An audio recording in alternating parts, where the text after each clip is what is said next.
the shadows of forgotten wars lie corridors no map dares chart, caves sealed with rusting iron, corridors where silence itself feels weaponized. What is buried does not rest.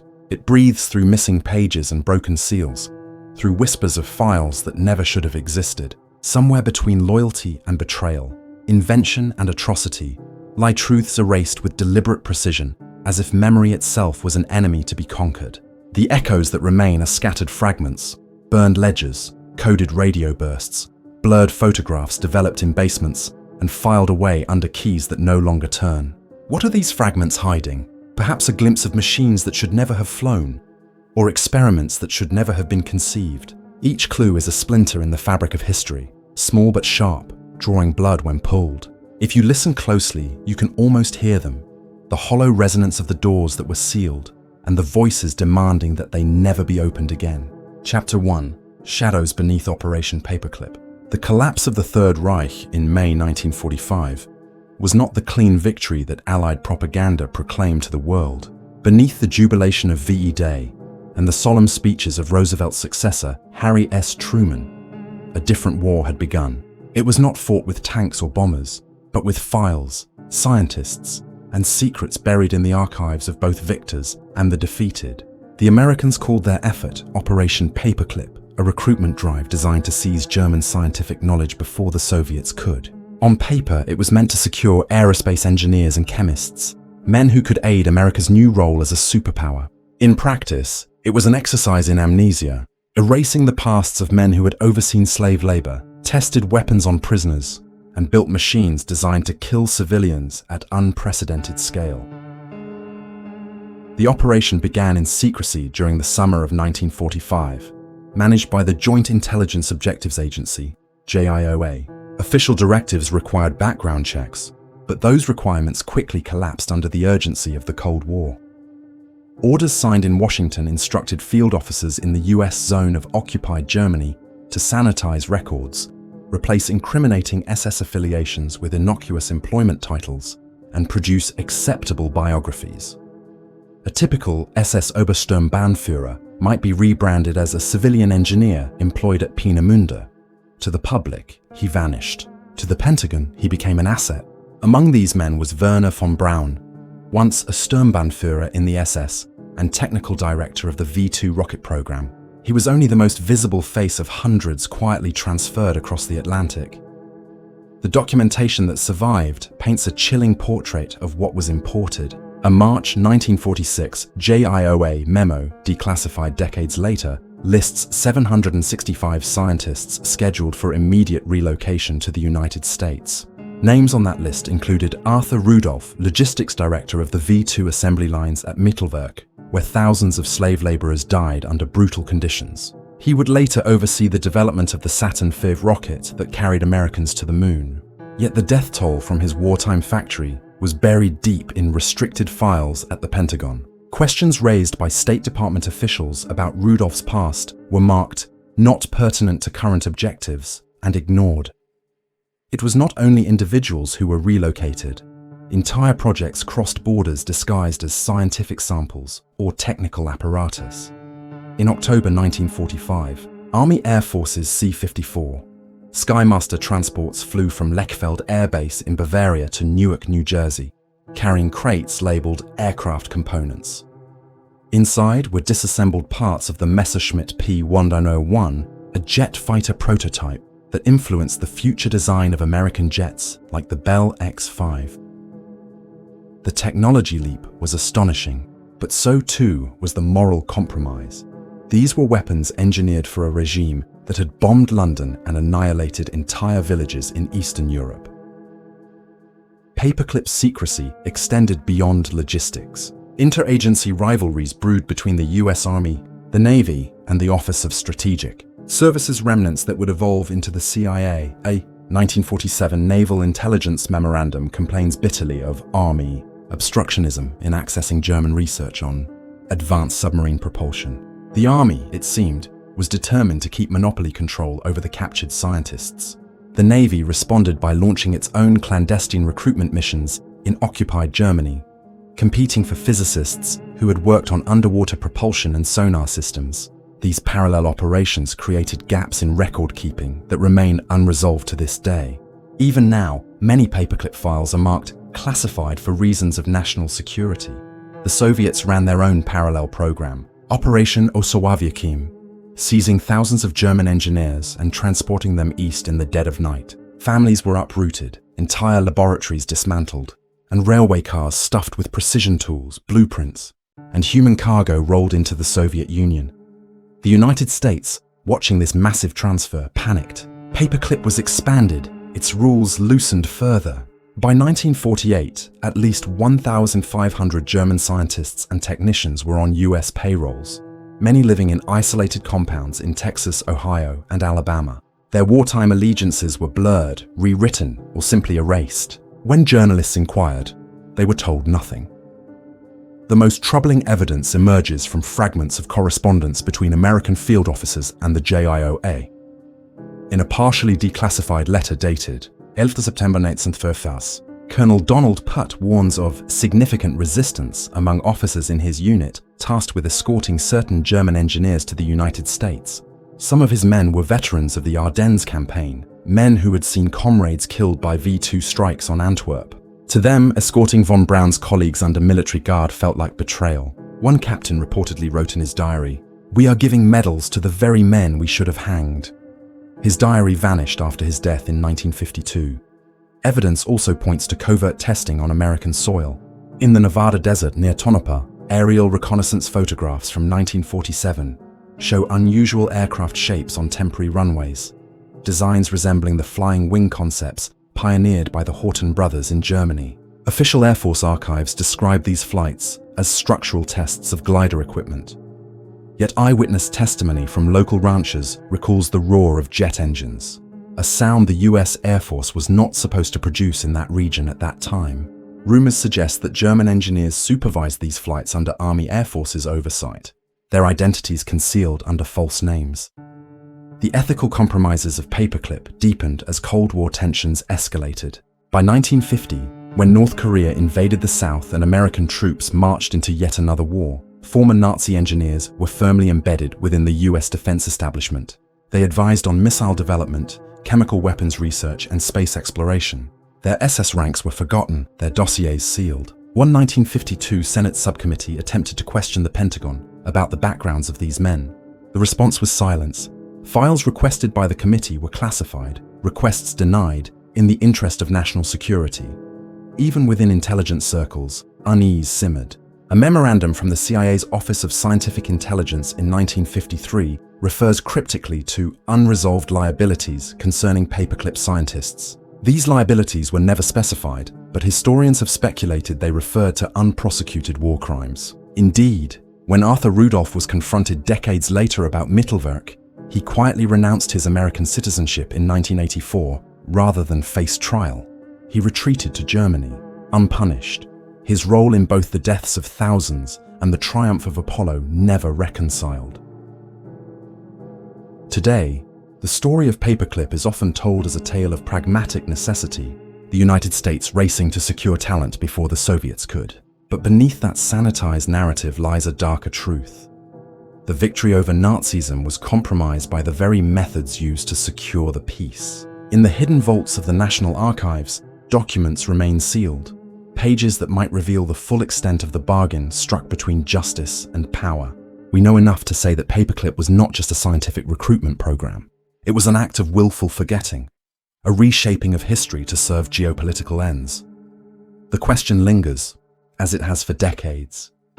What else was carried across the Atlantic, under the label of science but bearing the fingerprints of atrocity? Were there files on chemical and biological warfare hidden among the blueprints? Did the United States absorb not only the minds, but also the methods of men who should have stood trial at Nuremberg? The record is incomplete, and perhaps it always will be. The silence in the archives speaks louder than any official report, a silence that suggests some truths were never meant to see daylight. Chapter 2: The Vanished Convoy of Arctic Route. In the winter of 1944, the Arctic convoys remained one of the most dangerous lifelines of the Second World War. Sailing from ports in Iceland, Scotland, and Iceland's northern fjords, Merchant ships braved the icy seas to deliver weapons, fuel, and machinery to the Soviet Union, whose armies bore the brunt of Hitler's fury on the Eastern Front. The names of convoys like PQ-17, decimated in 1942, became etched in naval memory. But among these grim tales is one darker still, a convoy that official histories refuse to acknowledge. It bore the designation PQ-95, a name erased from most records yet whispered in naval archives with unease. It left Reykjavik under escort in February 1944. What it carried, and why its trail goes cold in the Barents Sea, remains a secret hidden under layers of classification and silence. The departure was logged in a few surviving British Admiralty communications. 14 merchantmen, escorted by 2 destroyers and a frigate, slipped into the North Atlantic under radio silence on the night of February 11th. Weather reports from the time note a heavy overcast sky, intermittent snow squalls, and temperatures plunging below -15 Celsius. Crews wrote hurried letters home, some now preserved in family archives, mentioning strange cargo and the unusual secrecy surrounding the voyage. Unlike other convoys, PQ-95 carried no Red Cross relief supplies and little in the way of food. Instead, its manifests, what little remains of them, list specialized industrial equipment, vague enough to conceal almost anything. Soviet naval records claim no convoy arrived in Murmansk during that month, nor does Moscow acknowledge receiving the cargo. The British Admiralty's records show communications with PQ-95 until February 16th, at which point the convoy was nearing Bear Island, then silence. An Enigma decrypt dated February 17th refers to a German, Wolfpack codenamed Eisbär, intercepting target group in sector AF-16. That was the precise area where PQ-95 would have been sailing. But after that, nothing. No records of survivors, no wrecks washing ashore, no reports of distress calls. For decades, it seemed the convoy had simply vanished into the Arctic fog. Divers who explored wreck sites near Bear Island in the 1970s reported anomalies. The seabed was littered with metallic structures inconsistent with merchant cargo ships. Some resembled aircraft fuselages, others looked like cylindrical casings several meters long. These were not items listed on any official Lend-Lease manifests. Norwegian fishing vessels recalled nets snagging on strange machines, sometimes marked with Cyrillic lettering. None of these artifacts were ever recovered for public display. Those who attempted to bring them ashore reported visits from NATO or Soviet officials warning them to remain silent. Theories about PQ-95's cargo are as varied as they are troubling. One persistent claim is that it carried early jet propulsion technology captured from the Germans, intended for Soviet engineers desperate to modernize their air force. Another theory suggests the convoy was transporting uranium oxide or heavy water, components for nuclear research, secretly promised to Moscow under a covert wartime deal. Declassified correspondence between Churchill and Roosevelt in early 1944 contains redacted passages referring to special consignments destined for the Eastern Front. Whether these consignments were scientific, military, or political is left obscured by thick black ink. Even within Allied intelligence circles, there was unease. A decrypted message from the US Office of Strategic Services dated March 2, 1944 states cryptically, PQ-95 not to be acknowledged in any correspondence. Cargo classified ultra, Soviet inquiry to be deferred indefinitely. That statement is one of the few pieces of surviving evidence confirming the convoy's existence. The deliberate order to deny it points to something far greater than a mere resupply mission. It suggests the convoy was part of a hidden bargain between allies whose trust was already fracturing as the war drew toward its end. In post-war years, when families of missing sailors inquired about PQ-95, they were told their relatives had perished on other convoys. Death certificates listed PQ-93 or PQ-94 as the missions of record. Ship logs were adjusted and pay records manipulated. The men of PQ-95 ceased to exist as a distinct unit. Yet diaries recovered from estates decades later told another story. One sailor aboard HMS Zinnia, one of the escorts, wrote in February 1944 of escorting precious cargo more valuable than the men themselves. He never wrote again after February 15th. His ship, officially, was reassigned to another convoy, though no logs support that transition. Soviet archives offer only hints. A KGB report from 1956, partially declassified in the 1990s, refers to Western perfidy regarding the lost shipment of February 1944. The report speculates that Churchill may have rerouted PQ-95 to a secret base in Scotland, unwilling to deliver advanced technology to Moscow. If true, the convoy may not have been lost at sea at all, but deliberately disappeared into Allied custody. Yet, if this were the case, why do German intercepts describe a Wolfpack engagement in the same sector? Some historians suggest a staged operation, feeding false intelligence to German U-boats, while the real convoy was diverted elsewhere. In the 1960s, NATO submariners reported sonar contacts consistent with large metallic wrecks lying in deep water north of Bear Island. Attempts to investigate were discouraged by both London and Washington, citing the hazards of Arctic navigation.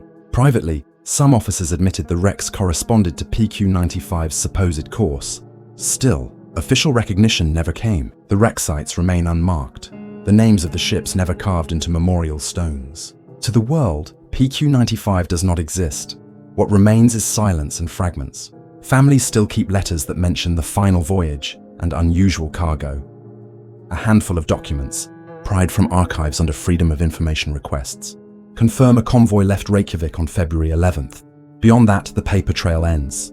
Whether PQ-95 was destroyed by German torpedoes, diverted under Churchill's orders, or deliberately erased to hide its true mission, the truth remains buried beneath layers of sea ice and classified files. The vanished convoy stands as a symbol of the darker shadows of alliance. In war, trust was fragile, and secrets could outweigh lives. The Arctic consumed not only ships, but also the truth. Somewhere beneath the frozen waters, the cargo of PQ-95 still lies, locked in steel hulls, or perhaps buried in vaults far from where it was meant to land.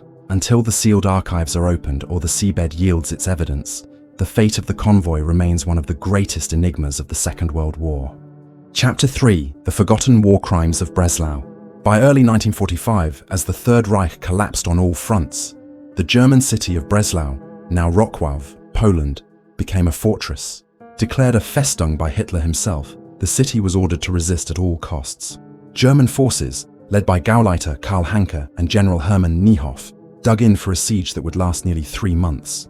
The official record tells of brutal urban combat, artillery barrages, and the eventual surrender of the garrison to the Red Army on 6 May 1945. Yet beneath the ruins of Breslau's bombed streets, other operations were underway, projects known by cryptic codenames like Projects Eisenfaust and Wetterlager. These names appear sporadically in captured Wehrmacht documents and suggest the existence of an underground research facility operating until the city's final days. What happened in those tunnels has never been fully admitted, but fragments of testimony and scattered archives point to war crimes erased by victors and forgotten by the world. Soviet reports mention storming sewer systems and tunnels during the siege, encountering unusually fortified positions. NKVD files describe the discovery of medical equipment far more advanced than what should have been present in a besieged city. Declassified in part during the 1990s, these reports describe scientific apparatus consistent with human experimentation. Equipment included sealed chambers, surgical tables, and chemical storage vats. The Soviets quickly sealed the underground entrances and transferred the captured documents to Moscow. Polish post-war investigators were denied access, and official Soviet histories dismissed. Such claims as Nazi propaganda. Yet surviving German correspondence tells a different story. A February 45 memo from SS-Obergruppenführer Ernst Kaltenbrunner to the Commandant of Breslau references Wetterlager facilities and instructs that materials and personnel be secured for transfer east should evacuation prove necessary. This contradicts Soviet claims that no such facilities existed. Testimonies from surviving Breslau civilians later spoke of forced evacuations from districts surrounding the Oder River, with rumors of prisoners being herded underground. These prisoners included Soviet POWs, Polish resistance members, and even German political dissidents. Few returned. An American OSS intelligence cable from July 1945, stored in the National Archives and declassified in 2001, refers to Soviet appropriation of Breslau chemical biological data and speculates that the material may have been incorporated into Moscow's own research programs. The cable states, sources report SS medical unit under cover of Institute for Hygiene, conducting trials involving malnutrition, typhus, and nerve agent exposure. Survivors and documentation unaccounted for. This suggests that the Breslau facilities were not only real, but potentially integrated into post-war superpower science, much like the infamous paperclip transfers of rocket scientists to the United States. Eyewitness testimony, though scarce, adds weight. A Red Army sergeant interviewed decades later recalled entering a cellar beneath the university quarter where dozens of bodies lay on stretchers, all emaciated, some with strange burns on their skin. He claimed his unit was ordered out within hours by NKVD officers who confiscated any photographs. Polish survivors of the siege reported seeing convoys of trucks leaving the city at night under SS escort, heading toward Lower Silesia. Some believe these convoys carried documents and scientific personnel extracted before the Soviet ring tightened. What became of them is unknown. The operation's codename, Project Eisenfaust, appears in one surviving document seized by American forces in southern Germany in 1945. It is described as a priority medical defense program. The vague phrasing is consistent with SS language used to conceal human experimentation projects at other sites, such as Dachau. Combined with Vettelage, which appears in both German and Soviet records, it suggests at least two overlapping projects. One may have been focused on chemical agents, the other on starvation and disease research, both of which were consistent with the Reich's obsession with developing weapons and methods to weaken enemy populations. After the war, the Breslau case was never prosecuted at Nuremberg. When Soviet prosecutors were asked about it, they denied the existence of usable evidence. Western Allied records indicate frustration. One British War Crimes Investigation Unit report from 1946 complains, Soviet refusal to cooperate regarding alleged medical atrocities in Breslau obstructs further inquiry. The Soviets may have withheld evidence deliberately, choosing to exploit the findings themselves rather than expose them. If so, Breslau joins a list of sites where atrocity blurred into Cold War rivalry, justice eclipsed by strategic gain. The post-war Polish government attempted sporadically to investigate.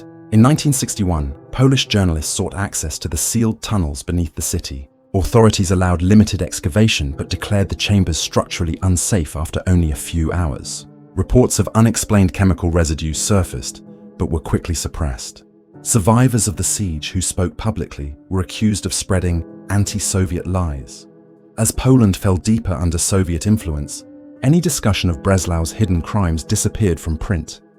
In the 1990s, after the fall of communism, fragments resurfaced. Researchers in Wrocław uncovered partial plans of subterranean facilities beneath the city, consistent with makeshift laboratories. Soviet archives briefly opened after 1991 revealed shipments of medical files from Breslau to Moscow in 1945, labeled under captured enemy documents. Yet the most crucial volumes remained classified under Russia's state secrets law. What little was revealed confirmed exposure trials with nerve agents and starvation studies performed on prisoners. Names of victims remain unknown. No graves have been identified. The case of Breslau reflects not only the horror of war, but also the cold calculus of geopolitics. When faced with evidence of Nazi war crimes, both East and West evaluated their usefulness before considering justice. Data obtained through suffering was too valuable to discard in an age when both superpowers prepared for a new kind of conflict. The victims, stripped of dignity in life, were denied recognition in death. Their torment became lines in files hidden in vaults. Walking the streets of Wrocław today, one would never guess what once lay beneath. The rebuilt city bears few scars of the siege, and the official tourist guides speak only of architectural beauty and wartime resilience. Yet somewhere below the foundations, tunnels remain sealed, their contents locked behind concrete and silence. Families who lost relatives in Breslau still ask questions to which no government has ever given a full answer. If the archives in Moscow or Washington ever open completely, they may confirm the darkest suspicions that in the final days of the Reich, atrocities were carried out in secret, their perpetrators quietly absorbed into post-war structures of power. Until then, the forgotten war crimes of Breslau remain a chilling reminder. Not all war criminals were punished, and not all crimes were meant to be remembered. Chapter 4: Operation Silver Ash in the Alps. In the frozen shadows of 1946, with Europe still shattered from total war, a new hunt began, not for armies or generals, but for secrets buried in the mountains. The United States Counterintelligence Corps launched a clandestine sweep through the Austrian and Bavarian Alps under the codename Operation Silver Ash. Officially, the mission was described as routine security operations, meant to disrupt the remnants of werewolf guerrillas and collect abandoned material. Yet internal reports, many still classified, describe something far more urgent. A race to seize Nazi cash reserves, experimental aircraft, and hidden weapons stockpiles before they fell into Soviet or French hands. What unfolded in the valleys of Tyrol and Salzburg was a covert struggle between former allies, where standoffs never made it into the newspapers and discoveries disappeared into sealed Pentagon vaults. The earliest documents refer to Operation Silver Ash, beginning in February 1946. Led by Colonel Edward Lansdale of the CIC's European Division.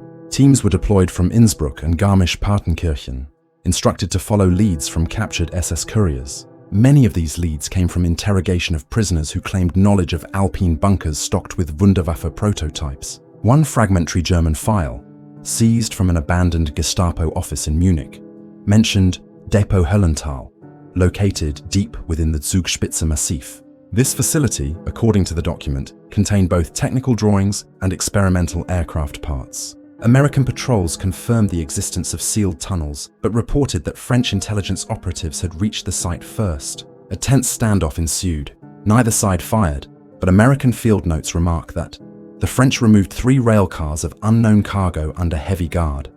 British intelligence also sought a share of the spoils.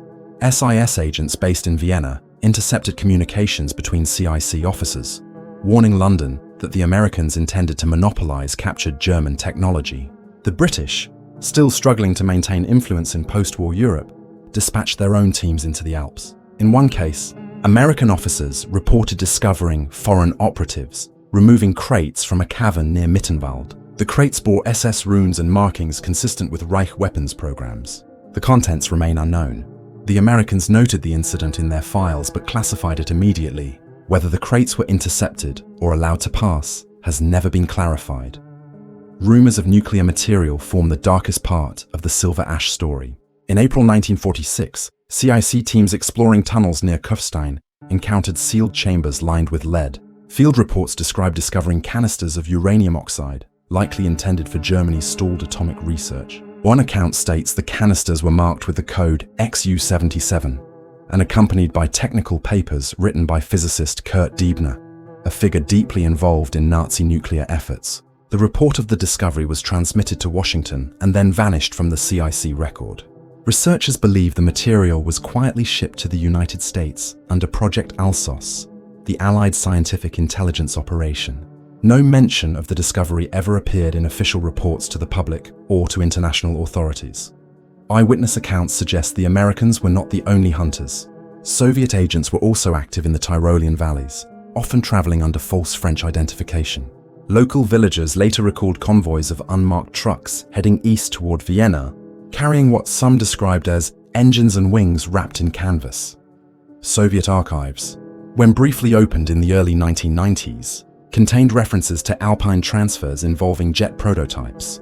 Western historians argue that early Soviet aircraft designs, such as the MiG-15, bore uncanny similarities to German projects like the Messerschmitt P-101 and the Horten Ho 229. Operation Silver Ash may have been one of the contested points where those prototypes were seized.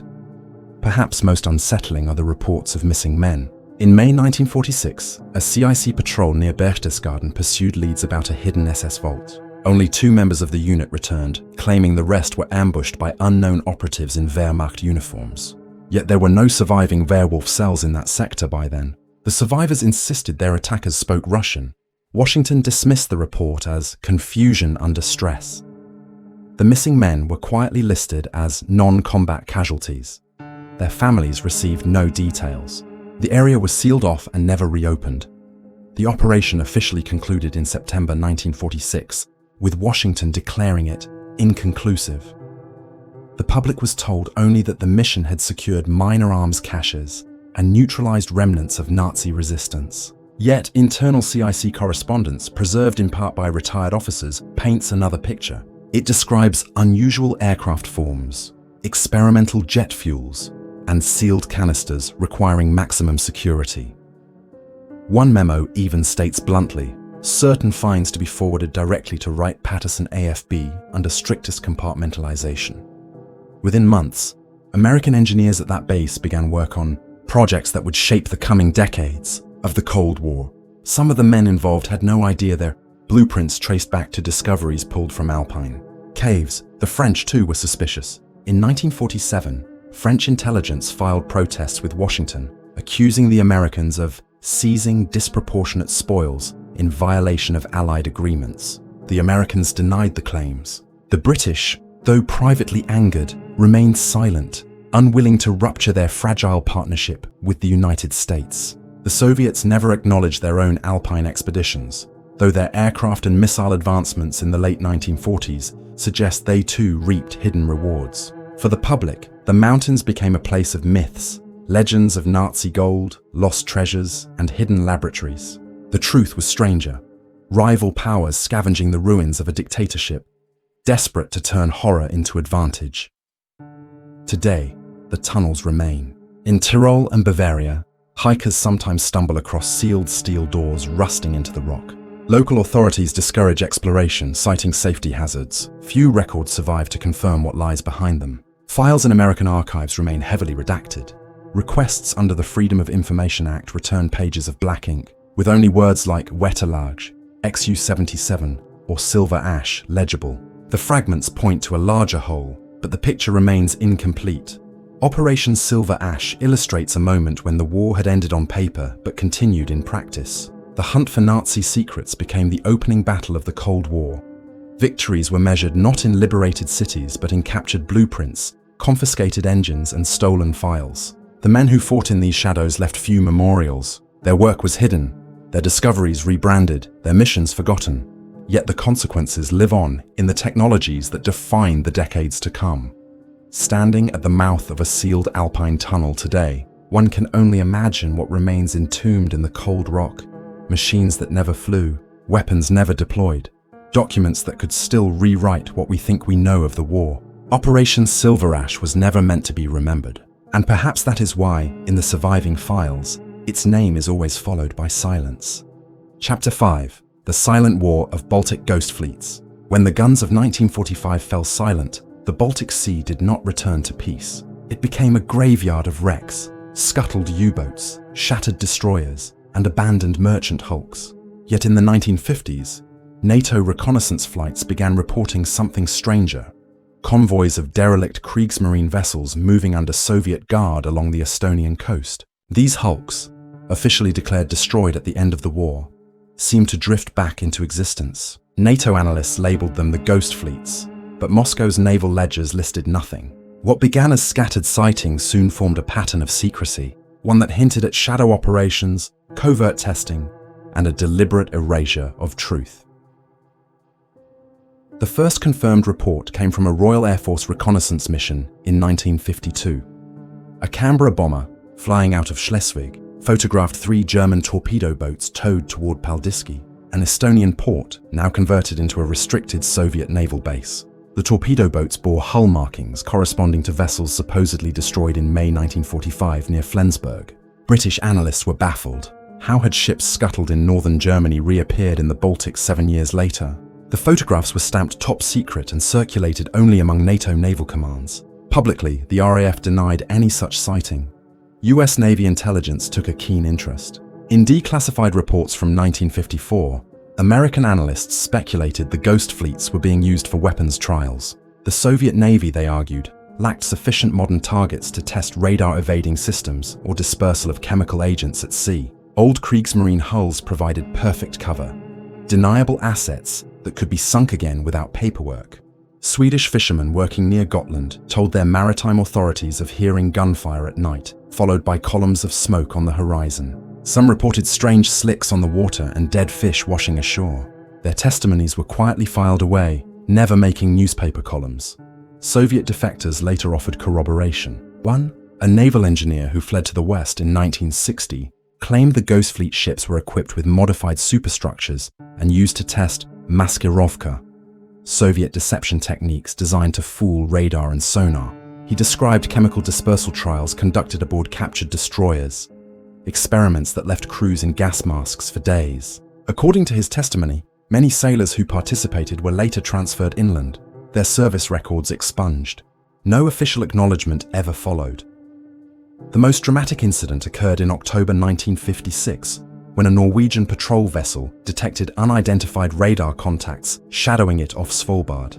The contacts maneuvered like warships but gave no response to hails. Hours later, the vessel's sonar detected massive objects moving beneath the waves. The contacts vanished as suddenly as they appeared.